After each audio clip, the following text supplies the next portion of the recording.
there everyone, welcome back to James Redmond TV and welcome to another Redmond Roundup, people. This is the show where we give you all the latest football updates and LFC updates all in one show. And if you do enjoy this video, and only if you enjoy, you know what to do. Smash a like, subscribe to join the Redmond army and all of that good stuff. And I suggest we get right into today's Redmond Roundup. So Liverpool are not in for Jadon Sancho. Surprise, surprise, yeah. Fabrizio Romano confirms that we are not going to be going in for Jadon Sancho, and that's not the thing that I'm upset about. Another thing that he said, I think this was during a podcast either yesterday or the day before, and basically one other thing he confirmed is that Liverpool are not going to be going out to be buying any big sharks like a Jadon Sancho, for example, unless we sell someone big. Just the same old story, same shit, different day, just not wanting to go out and actually spend the big bucks. And really, should we be surprised? Absolutely not. When you look at the Conte signing, that's just one thing where it maybe excited us a little bit about things that could happen. But realistically, what Liverpool fans should expect this summer is 2, maybe 3.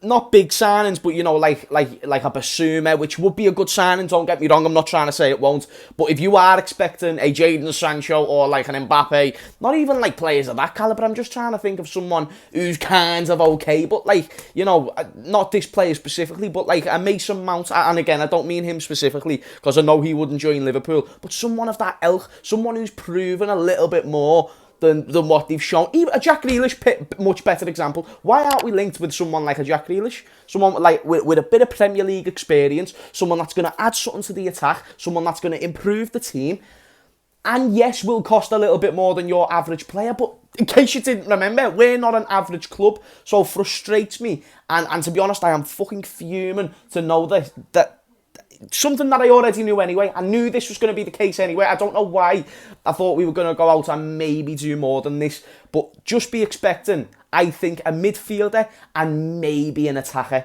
Anything more is fucking... Mate, anything more that we get than that will be peanuts. You're talking like young friggin' French wingers, and you're talking like just like these players that won't be ready for the first team. But in terms of first team signings this summer, don't be expecting 5 players, 4 players. Expect about 2 players. And again, to be honest with you, I don't even know if we're going to get a midfielder. I think we'll get an attacker and maybe a midfielder. I'm not too sure, but let me know what you think about this in the comments down below. It really frustrates me. I know it's not my money, and I know that we're not always obliged to, we don't want to be like a Manchester City and we don't want to be like a Chelsea, but to compete with these teams and to be more successful and to be more notorious and to add to what is already a very, very great history, you need to compete with these big dogs, and spending 60 million is still barely doing that, but we're not even going to be spending 60 million on a player, at least in my opinion. So again, let me know what you think in the comments down below. So another thing that signifies that FSG are going to be skin bastards this summer, it's either this or Jurgen Klopp is somehow happy with the squad that he's already got. And it's not that we haven't got a good squad, but basically the news is that Adrian Wright is going to be getting a new contract for Liverpool Football Club. These are the rumours. Now, I've also heard that he's going to be leaving the club this summer.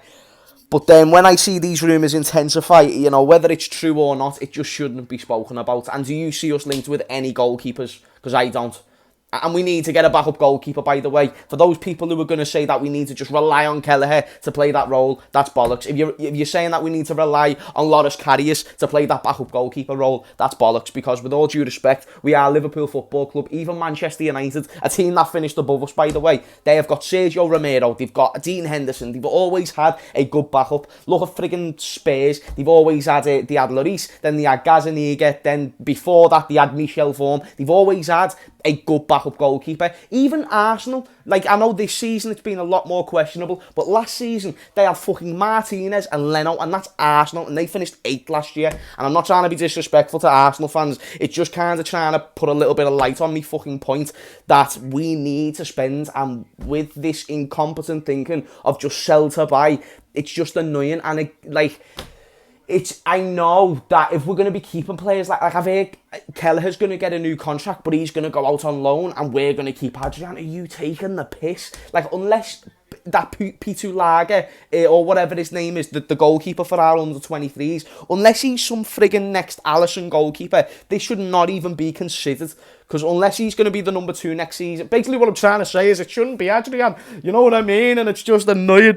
I hope this isn't true. I really hope it isn't true. And I want to know your thoughts in the comments down below, because I'm sure you're going to be on the same boat as me in basically saying that Adrian is not the way forward for this club. But yeah, that's another position we need to improve, by the way. Right, so there's a possibility that Trent Alexander-Arnold could very well miss the Euros. And that is a devastating thing, because I'm not going to lie, I didn't want Trent to go to the Euros, right? But if he was going to, and this was for purely selfish reasons, I think he deserves to go, but I didn't want him to go based on the fact that I want him to stay at Liverpool and not get injured. If he was going to go to the Euros, then I want to see him play at the very least. I don't want to see him go there to just sit on a bench. He went, he played one friendly, dying minutes of the game, and he gets a fucking injury. And it's looking like that he could miss the Euros, which is just annoying. 4 to 6 weeks, which was also, I believe, jump in the way of a little bit of our pre-season, which I'm sure he would have a break from. I don't think it would overlap the start of the season, but the rumours are that he's going to be out for around that time if it's a muscle injury around the thigh or the calf or wherever it may be. Basically, when he walked off the pitch, it just did not look right, and he needed assistance. He weren't looking the best confident. Henderson was there shouting over to him like, come on, mate, you know what I mean? Like, fucking terrible Sunderland or Newcastle accent. That being said, still, it's just like, what's going on, man? Do you know what I mean? Like, stop getting these injuries. Like, even though it's not for Liverpool and it's for England and that, and it's not that bad, it's just annoying now. You know what I mean? And I know you're always going to get the odd little knock, but these are like 6 weekers, and I just can't be arsed with 6 weekers no more.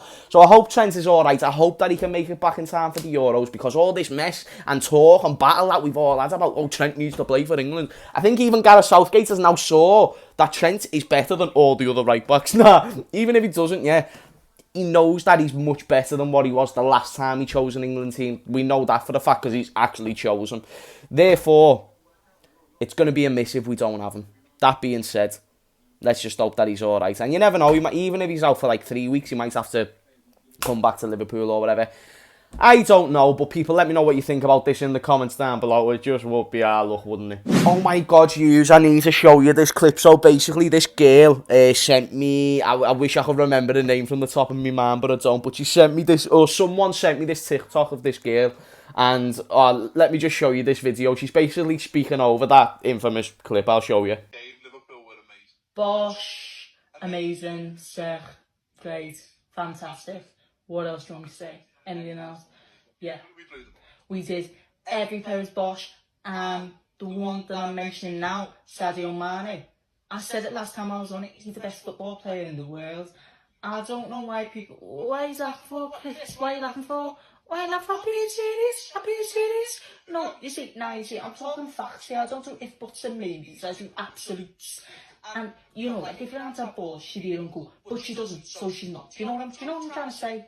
So, really, but I'm loving the way you say it. Do you know what I mean? So, like, what I'm trying to say, he's best football player, isn't he? He's bosh. Chance better than Steve Sugarna Exactly. He knows. My man knows. Do you know what I mean? Listen, Paul. Champions League, baby. I haven't got it in front of me, right, but I just think, like, the nose scratch. It was the nose scratch. The nose scratch is the one for me. I was thinking, what? As if she not, like, even I don't know the interview that much. Like, I know a few words because every time I go to town, people shout it at me. That being said, I don't know, like, she even done the turn around and everything. It was mad, that, weren't it? But now I just thought, you know what, man, I appreciate people who like whatever content I've done, you know, whether it was, you know, on Redmond TV, whether it was here, whether it was on Ransom Bands, whether it was on Expressions, anyway. Like, I'm happy. I'm happy when people are enjoying the content, you know what I mean? And that video to this day is still booming, you know what I mean? That's the only way to describe it. It's still booming. So yeah, we move. 17-year-old Hammers, thank you, you know what I mean, lad? You sorted us out here, brother. Got a YouTube channel and everything now, so it's on your proud. So Steven Gerrard isn't interested in taking the Everton job.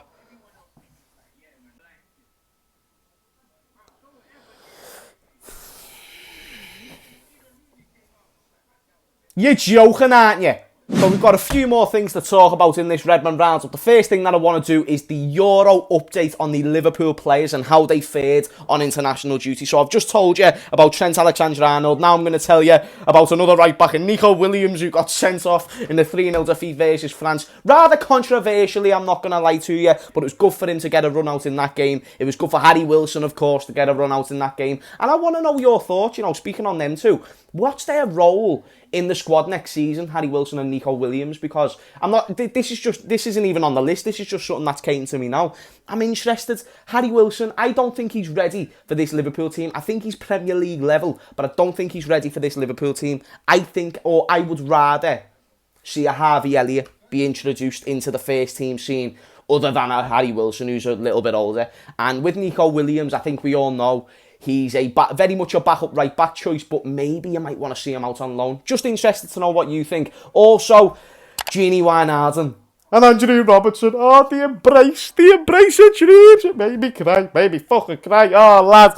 Gini going isn't getting easier, and I don't like it. You know what I mean? And like Barcelona, if there's any Barcelona fans, you're getting a good one, mate.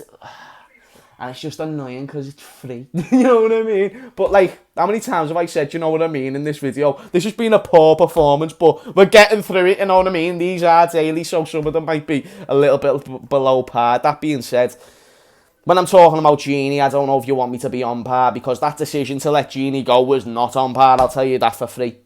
Gini's quality, man. And even the game finished 2-2. It was great to see like just two players leading their nations. And I know Gini wouldn't be the captain anyway, but it would be Van Dijk, you know what I mean? Another one of our players. It's good to see that we've got so many leaders, And yeah, mate, I'm just devastated about Gini Wijnaldum. Let me know what you think about that, though, if you saw the embrace and how it made you feel and all that malarkey. But yeah. And then the last thing that I want to talk about at the end of this video is Antonio Conte to Tottenham Hotspur. Now, this isn't even just about Antonio Conte, because for those who don't know, Tottenham are getting a new footballer director. He was the footballer director of Juventus. Therefore, this has opened a new door that could possibly lead Antonio Conte to walk in the door. That was more flapping, but, walk into the door and basically be interested in a process, you know what I mean? And even though it might not be a process, it's something that maybe a different director of football could offer to Antonio Conte. Obviously, if a Tottenham Hotspur is going to get an Antonio Conte, you better give him money. Otherwise, that's just a pointless, stupid signing. If you keep Harry Kane, that's an even better appointment for Tottenham Hotspur, because you saw what he done with Lukaku. He made him a very, very good striker. I thought Lukaku was very, very good anyway. He turned him into a world-class striker. I think we can all admit that with the numbers he's portrayed in Italy, the consistency he's shown over his career, but the fact he was just clearly elevated. And it's possible that Kane could be in the very same way, because Antonio Conte, he's more fresh than Jose Mourinho as well, and he does things differently, even though people might think they play very similar styles of football. Antonio Conte's a winner. He's literally just won a league. It's not like a Jose Mourinho who we're holding on to a Premier League that he won in 2015 for his success.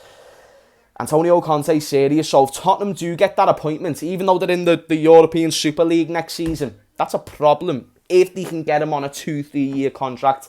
That being said, that isn't the way Antonio Conte usually does things. Two other managers that I want to bring into the conversation, Mauricio Pochettino and Zinedine Zidane. Where do these go? Does Pochettino stay at PSG? That's what I think will end up happening, but is that the job for him? I think if you've now committed to a PSG, you stay there. You haven't won the league. If I hadn't won the league with PSG, I would want to stay another season and show people that I could, because that's embarrassing. And for example, like if and I'm not trying to take anything away from Steven Gerrard, but if I was the Celtic manager this season, I would be so offended that Rangers finished above me, even though they never lost a game of football, by the way. Just because of tradition, the way you joke with your mates, like, oh yeah, I'd win the league with them, I'd win the league with them. If you're a top manager like Pochettino, you're going to want to go ahead and win that league back, essentially, do you know what I mean? And obviously a whole lot more. So does he stay or does he go? And where does Zinedine Zidane go? This is a 2-time Champions League winner. Literally didn't do that bad of a job at Real Madrid. I believe he won a league. He won a league last year, didn't he? I might be wrong, but either way, listen, man, Zidane, he's more proven than an Ole Gunnar Solskjaer, and Man United aren't looking in that direction. So where should he go, and what club should maybe scout not scout, but actually take on board that Zinedine Zidane might be a good option. Let me know down below. But people, that is going to be the end of today's Redmond Roundup. Hopefully you enjoyed. Smash a like and subscribe only if you enjoyed. And I'm trying to think, is there any updates tomorrow? There will be. In fact, in case you didn't know, earlier I done a video on the goalkeepers. So the season review part 1. There's going to be 4 episodes, and I just rated the season that the goalkeepers has had, as well as suggested whether we should keep, loan or sell that player. The same, or the next episode is going to be out tomorrow at around 11 or 12, there and thereabouts. And once that's up, we'll be Gucci. You know what I mean? That's going to be defenders. The next day they'll be midfielders, and then the next day after that we'll do attackers. So go and watch the first episode if you haven't already. Smash a like if you haven't already, and peace out, people.